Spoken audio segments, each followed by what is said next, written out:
This is Paul for sure with Alard Roebroeck, who was one of the speakers at our summer school.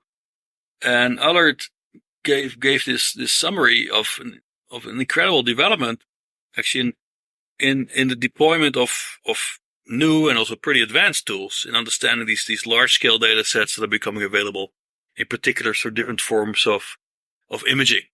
Yep. So why is this important? Why should we be doing this? So there's two levels to that. So I think why should we be doing neuroimaging is what we can say first is that because it gives us an unprecedented view in vivo on the brain with whole brain coverage and high spatial resolution, especially with fMRI and with very high temporal resolution with EEG and MEG. So neuroimaging, I think, might be clear to some of the listeners to the podcast. But what we've also been learning with neuroimaging is that this huge bandwidth of data that comes our way out of the MRI machines, like gigabytes per minute, basically, many voxels, tens, hundreds of thousands of voxel time series come out of it. We need a good way to understand that. We need a good way to model it.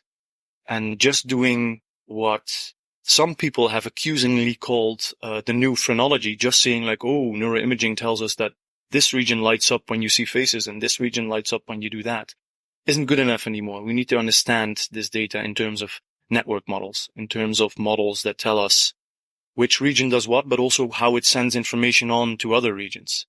And so that necessitates these complex models, that necessitates that you have a network model of what a task might do, how it's coupled to the neuroimaging data, because there's your neural network model at one level that might have an explanation of how the task works. You need to couple that to your data, which is not mere normal neural network activity. It's usually some kind of form of metabolics in fMRI and some form of synchronized activity in EEG, MEG. So you need to model all of that and then try to go in the reverse direction from the data to the neural activity to do useful things, even more useful things with neuroimaging data than we have been doing. Right. Now, in this, what you call modeling, you distinguish two approaches, right? So on the one hand, you have forward models, or you have bottom-up models, and you have these top-down models. So what's exactly the distinction there? Right. So it's important to say that this terminology is used and abused in many fields. So what I try to do in the talk is to make clear that my definition is as follows. And it's used a bit wider in cognitive neuroscience and computational neuroscience. So bottom-up models are first principle models, often biophysically inspired, of how a task is performed, how neurons fire, for instance, or how whole groups of neurons summarized in neuronal mass models generate their activity and pass activity on to other neural masses. And then, for instance, how cerebral blood flow, cerebral blood volume, deoxygenation levels, hemoglobin levels change because of that. All of that you can simulate in the normal causal direction. So from neural activity to the changes in blood flow, blood volume, and oxygenation to the fMRI signal. That would be bottom-up modeling or forward modeling, and that would be what normal computational neuroscience does a lot, except maybe for also simulating the fMRI model, the fMRI data, initially at least, but also lately, people got very interested in that. So the other type of modeling, top-down modeling, is inverse modeling. In the normal sense of the word, is that because we go anti-causal, we go in the reverse direction. We go from the data that we have to what we're actually interested in, which is the neural activity in the brain. And of course, for that, we need to go in the inverse direction, in the anti-causal direction, which means we have to invert all of those forward models that we have built up from how our signal is generated.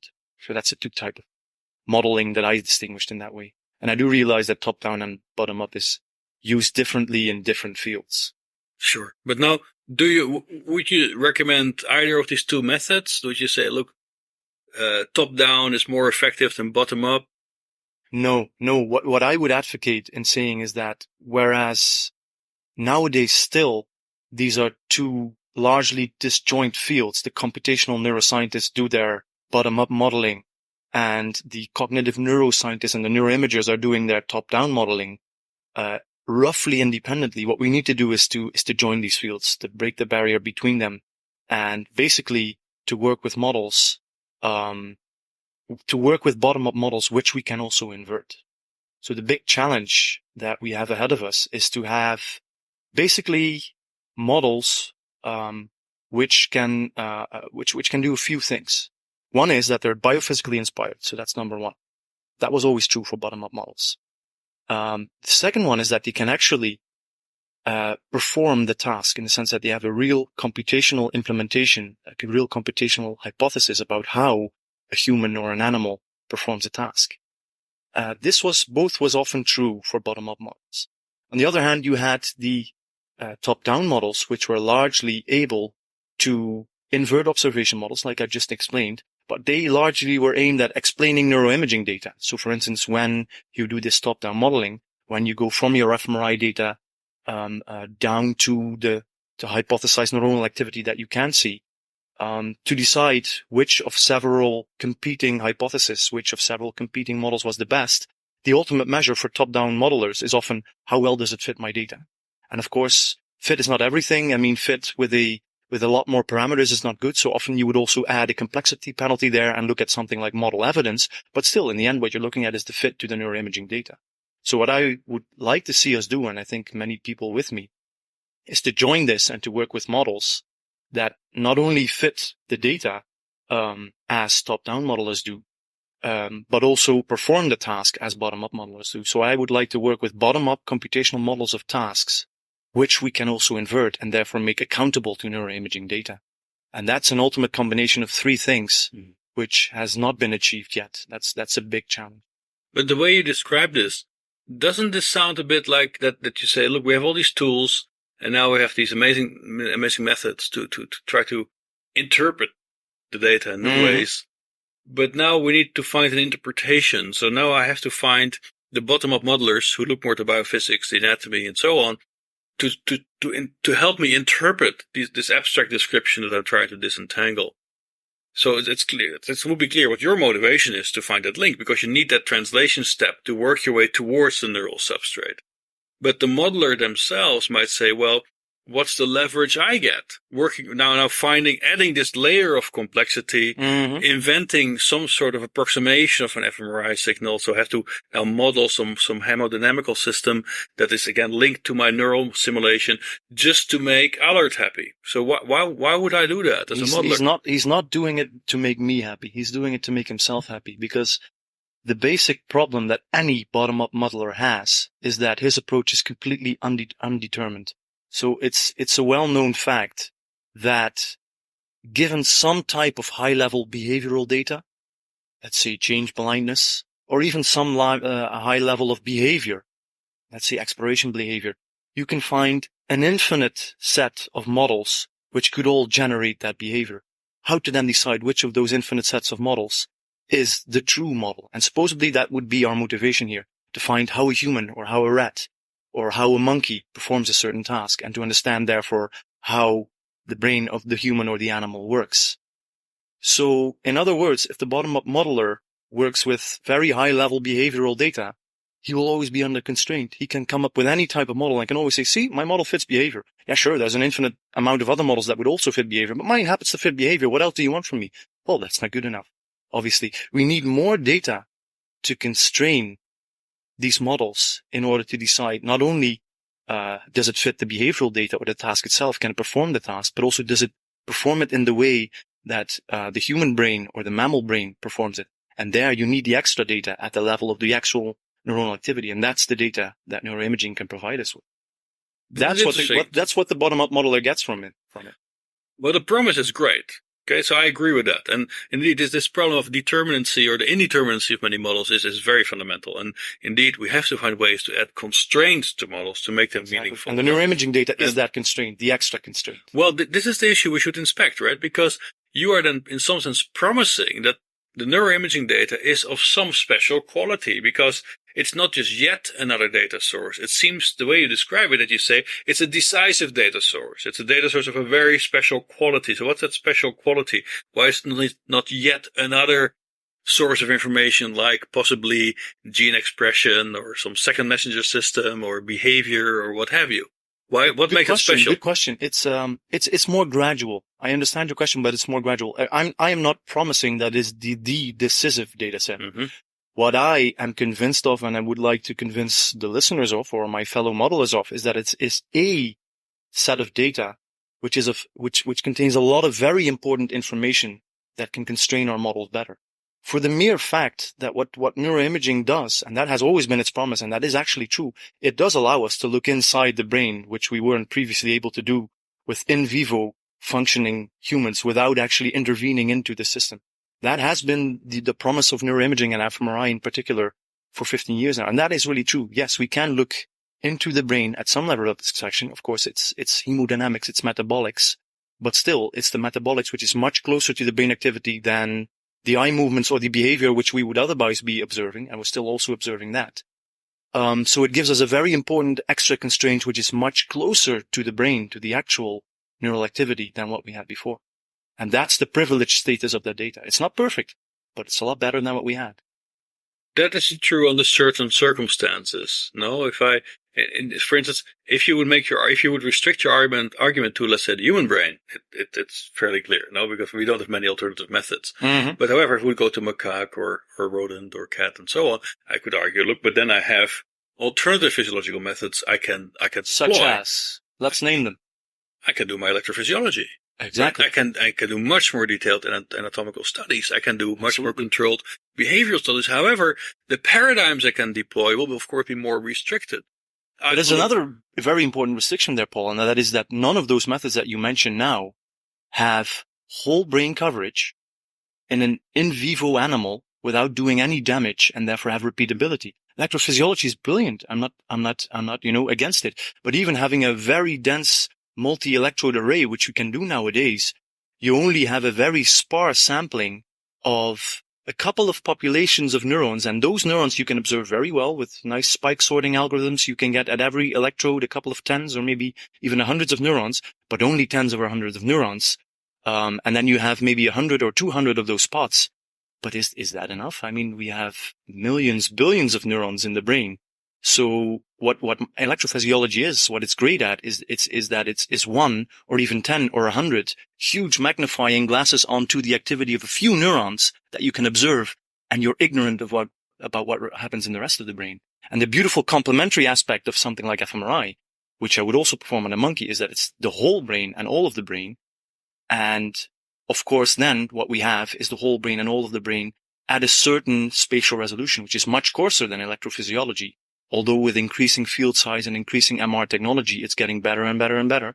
We're going towards the 100 micron level now for fMRI, but it's the whole brain. And that is something unique that we didn't have before in any of the methods that you just mentioned. Granted, this is all very acceptable. However, the weakness of one method is not the strength of another method, right? So for instance, in your case, you can say, well, I have whole brain.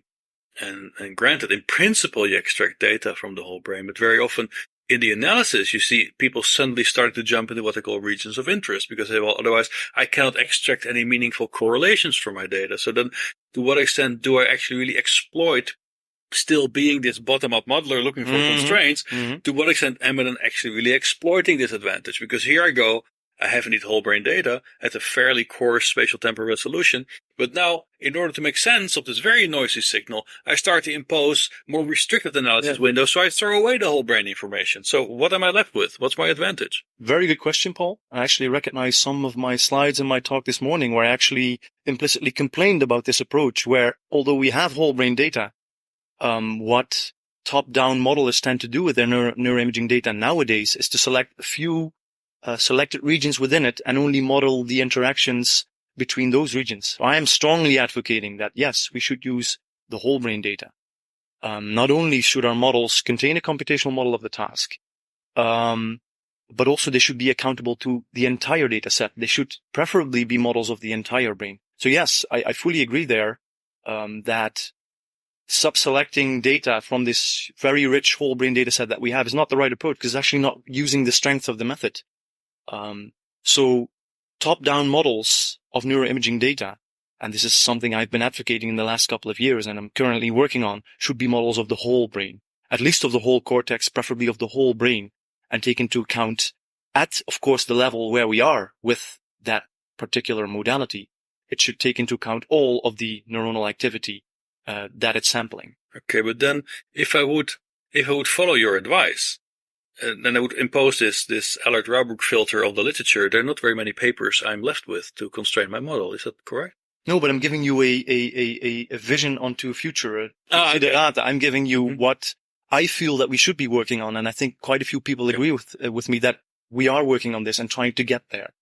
Okay, but that means that we actually agree that today, as the bottom-up modeler, I'm sort of a bit left alone. I will not be able to find these constraints that I actually would need. No, they are there, and I would invite any bottom-up modeler to join this research program and help us in achieving this and finding ways in which your bottom-up models can be made accountable to neuroimaging data.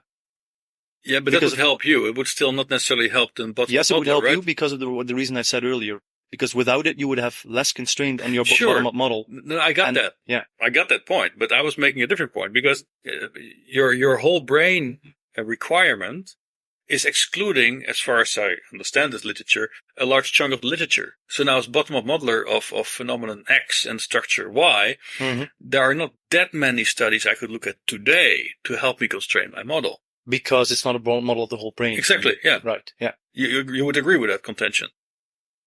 I would agree. I mean, yes, where of course the issue gets more subtle and this is an issue you always have in modeling, and that will remain there also in this new program of doing things, of combining things, is that a model always needs to be a model at a certain level of abstraction. Often they say all models are wrong, but some are useful, is a famous thing to say. And the ones that are useful are the ones that take a suitable abstraction level and a suitable set of the data to model and to try and understand that part. And that will always remain true. A useful model is one that includes all the relevant areas for your task and has a nice computational model for those areas. And of course, although I would advocate that you would not forget any of the important areas for your task, that you would not constrain your model a priori to be to contain 2 or 3 regions in the brain where you know or expect or are afraid that there might be 2 or 3 or 4 or 5 other regions in the brain, that it contains only those 2 or 3 that you a priori started with. Once you do have all the regions which you reasonably believe to be involved in the task, the 6 or 7, let's say, then of course, sure, focus on the 6 or 7 that are relevant. If the rest of the brain really isn't relevant, I won't force you to model it because that's not a useful abstraction. That's not a useful model then. Right. So now, okay, so here we go. So we look into this future where we have this whole brain fMRI data interpreted in some, let's say, connectivity scheme, I guess.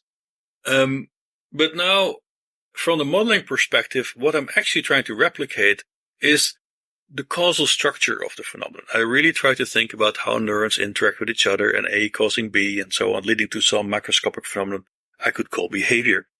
But in some sense, if I look at the methods you're developing with your colleagues, we very quickly end up not talking about connectivity, but about a special kind of connectivity, which is functional connectivity, which in some sense is related to a correlation structure.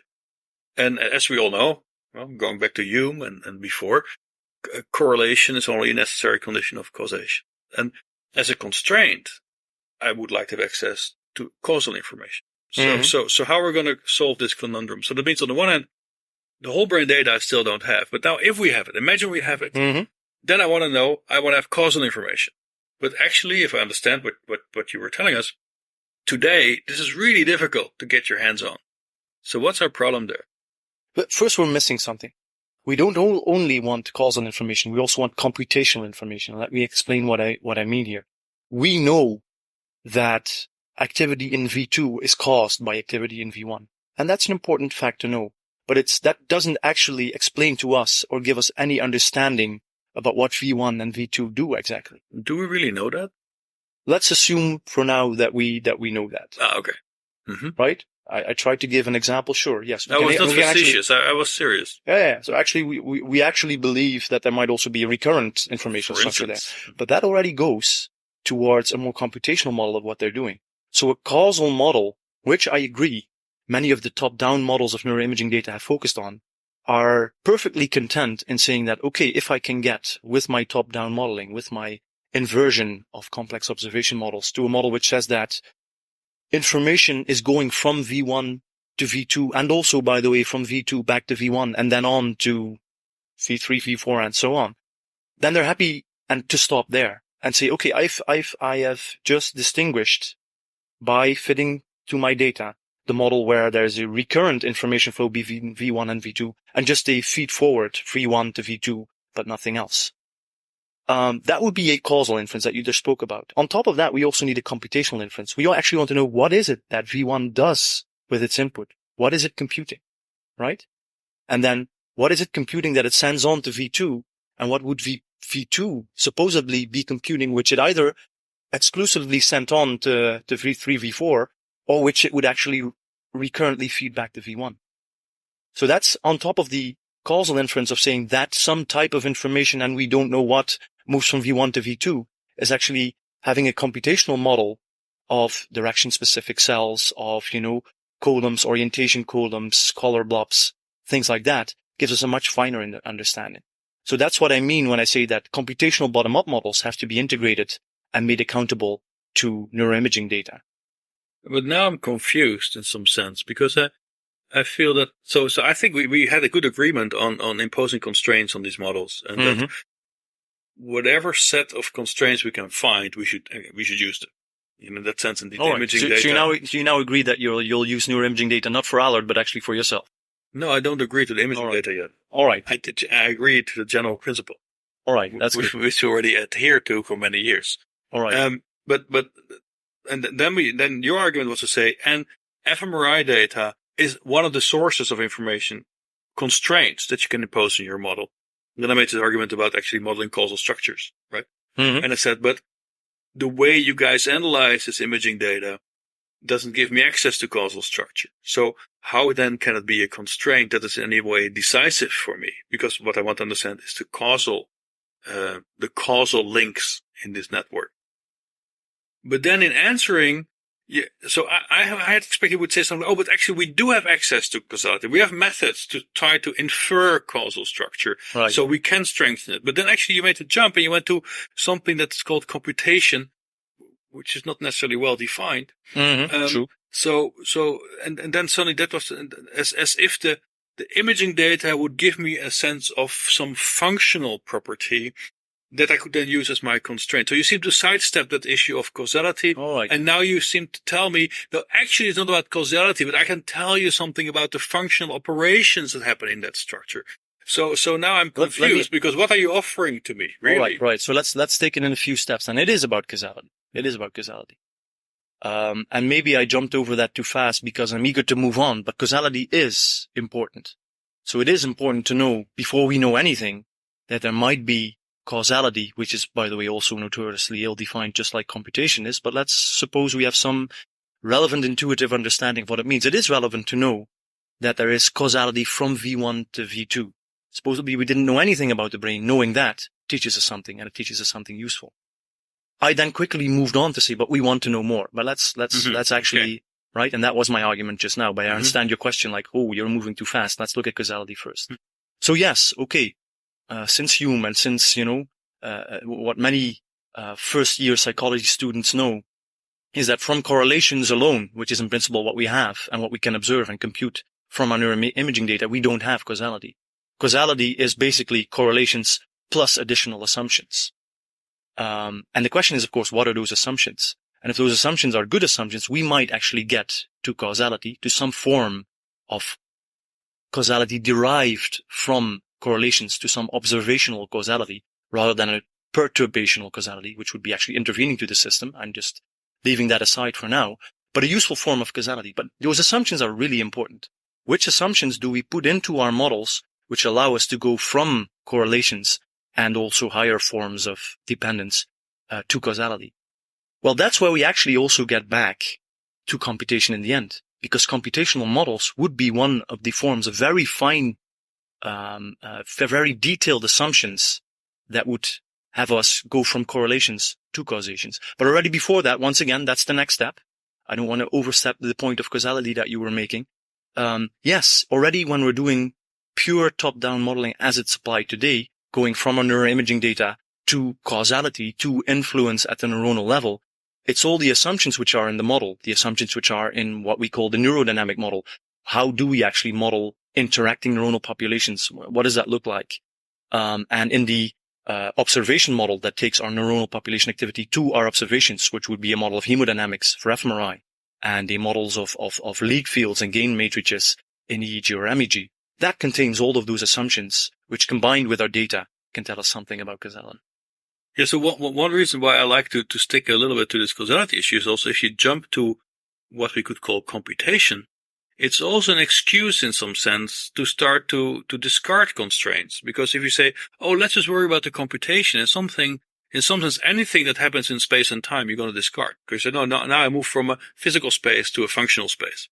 And before we make that jump, I think it would be useful to understand what possibilities do you have right now in your toolbox to make statements about causal interactions in this kind of imaging data that you have access to? How is this really done? All right. So there's a couple of ways in which you can operationally define causality. And that's actually where we now have to press for a definition of causality, which, as I said, is notoriously ill-defined. So there's a couple of possible definitions. I just mentioned the perturbational approach. Some philosophers would insist, actually, that the only way to get to causality is to perform experiments where you actively disturb the system and see what the consequences are. I can agree with that. It's the foundation of empirical science. Exactly, yes. But also, immediately, with a interactive functioning system and a complex system like the brain, it also presents you with problems, which you could actually, at a quite abstract, vague level, compare to the uncertainty principle. By observing the system and by perturbing the system, you are disturbing the system. So by perturbing the system, you are actually looking at an unnaturally functioning system. By using, for instance, something like transcranial magnetic stimulation, where you give quite a blast of magnetic pulse into the brain, which then induces electric currents in the brain tissue, you're doing something completely unnatural to the brain, because that are not the usual microvolt currents which are functionally normal to run in the brain. Basically what you're doing is, if a nice analogy is, if an alien would come from outer space and we're trying to understand what our cars are like, supposedly if they came from outer space, they have much more advanced technology than that. But still, let's suppose that they see one of our cars and want to make sense of it. The correlational approach that I was advocating before would be to have the engine run and measure temperatures here and there, and actually seeing that when the temperature goes up in one place, it also tends to go up in the other place. So actually, these things might have something to do with each other.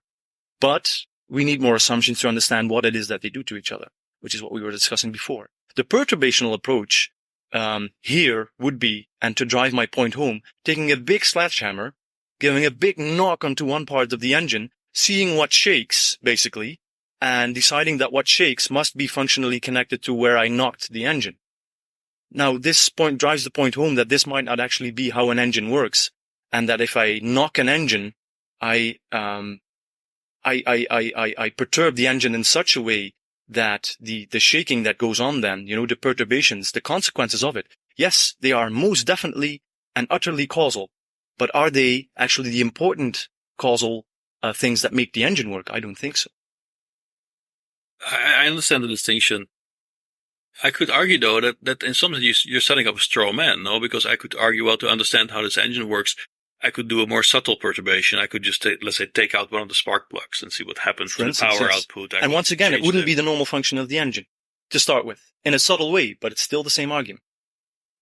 I could have more subtle perturbations on the system. Even more subtle. And then how subtle would they have to be? Change the air mixture and the carburant I'm injecting and so on. But I'm not sure if this is completely fair, because effectively on your human subject that you try to decompose functionally, you also perform small perturbations. That's your experimental protocol. Exactly. Right? And importantly, these are natural. These are natural perturbations.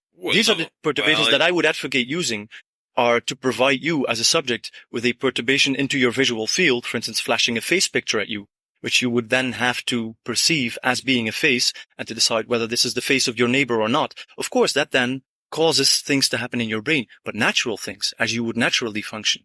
And that's the important distinction here. Indeed. But as you know, also the first year psychology student will be told about the problem of ecological validity. Mm-hmm. And your subject in the scanner looking at all sorts of pictures is also not necessarily exposed to a natural situation. So that seems that you're saying, well, some perturbations are more natural than others. So and that's what I'm saying. I'm saying it's a continuity. It's mm-hmm. a continuity. Mm-hmm. So I would say that an active perturbation in the form of TMS is highly non-natural. I would also say that flashing a face picture for 100 milliseconds to one of my subjects is more natural because it's the natural channel of input into my brain. That's at least better than what I did with TMS. By the way, I'm sounding negative about TMS. I think TMS is a great method. I think the podcast listeners should know that. I'm just trying to contrast two concepts here, and that's why I'm beating at TMS here. No, I understand. So at least the perturbation is coming in through the natural channels that my brain is used to receive information through. But of course, in the natural world, I'm not having faces flash to me. Rather, I have a dynamic stimulus array that is continually changing. So an already more natural stimulus would be to look at a movie and being able to fixate around. And an even more natural stimulus after that might be actually to actively explore my environment. And there's a whole continuous array which indeed explores the trade-off between having ecologically valid and natural stimuli on one side and having controllability upon the other. Where controllable stimulus, where we keep everything constant and have no confounds and vary one thing so that we know what we're actually doing, is often highly unnatural and highly non-ecological. But very ecological experiments showing movies active exploration are highly non-controlled, so there are many things changing at the same time. So anything we observe, what is it really due to? And in designing experiments on this continuum and finding places in the middle, useful places in the middle, is actually where we might learn a lot. So if I got it right, that means that this contrast you seem to sketch between associative methods and perturbation-based methods is less of a contrast, because in some sense you're saying we might want to do both, but you just want to be careful with the perturbations we consider. Absolutely. Yeah? So this is the bottom line of it. It's not necessarily one or the other. That's a beautiful conclusion, Paul, because that shows that I'm definitely not against TMS. I'm just saying that you just didn't know it yet. Oh, I definitely. I'm getting a new view onto it within our discussion. But no, that's exactly what I would like to stress, is that these are very complementary methods, which are not only black and white, but they are a whole gradation from white to gray to black that we should explore and use in a complementary way, and also especially in the in-between levels. Right. Very good. So that's one thing though that worries me a bit. So it's clear that you master these methods and techniques, right? So you know what you're doing. But in some sense, a lot of these tools are also used by people who have not spent all this time training on the details of them. And, you provide it with a data set and some numbers will come out. How can we make sure that the tool is not overpowering the users, that we can really, and of course, it's important that the large community of users can make use of these tools. But you don't want them all to call you all the time to ask you for advice what they really should be doing. So how can we make sure that while the complexity of the tools is increasing, we can still, as a community, make effective use of them?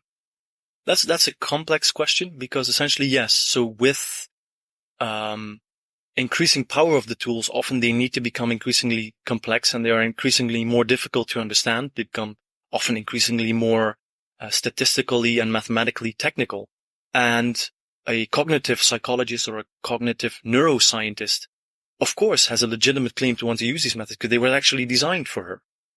But then we're of course presented with the conundrum that you just sketched, that a researcher has to understand things about mathematics and things about statistics and things about dynamic systems and system identification that she wasn't trained to do. So yes, the conundrum here is that obviously the responsibility always lies with the researcher. You as a researcher are always responsible for the experiments that you do, and you as a researcher are always responsible for understanding the methods that you use to such a degree that you wouldn't do anything foolish.